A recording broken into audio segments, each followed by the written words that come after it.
किसानों को मिल क्या रहा है।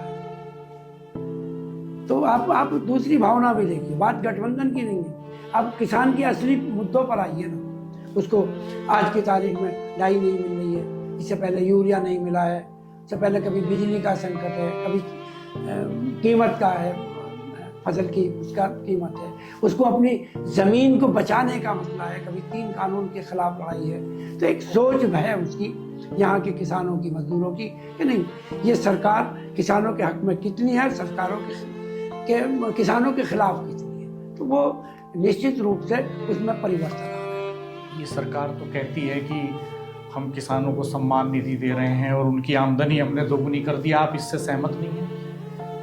आमदनी बढ़ी किसानों की, किसान की आमदनी जबान से कहना, रोजगार की बात जबान से कहना और कीमत घटाने की बात जबान से कहना, जीएसटी को जबान से घटाने की बात जबान से कहना और जमीन पर होना, दोनों में जमीन आसमान का फर्क है।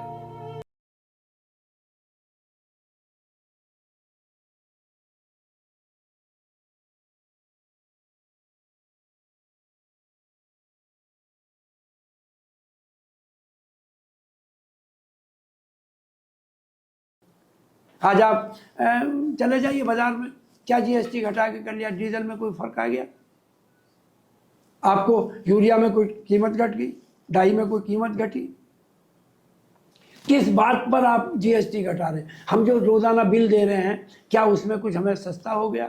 जो घरेलू बिजली का आप बात कर रहे हैं, आपने मीटर लगा दिए जिससे लोग दुखी हैं, उसको कोई कंट्रोल नहीं है। मीटर पे मीटर का ही कंट्रोल नहीं है, वो इतनी तेजी से भागता है कि कंज्यूमर परेशान है।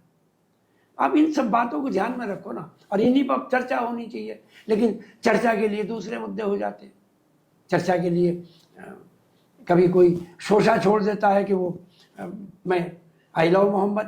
भाई ये मुद्दे नहीं है भाई, मुद्दा है रोटी का, रोजी का, रोजगार का, बेरोजगारी का, जो कीमत बढ़ रही है उसका मुद्दा है, किसान का मुद्दा है, छात्र का मुद्दा है, नौजवानों का मुद्दा है।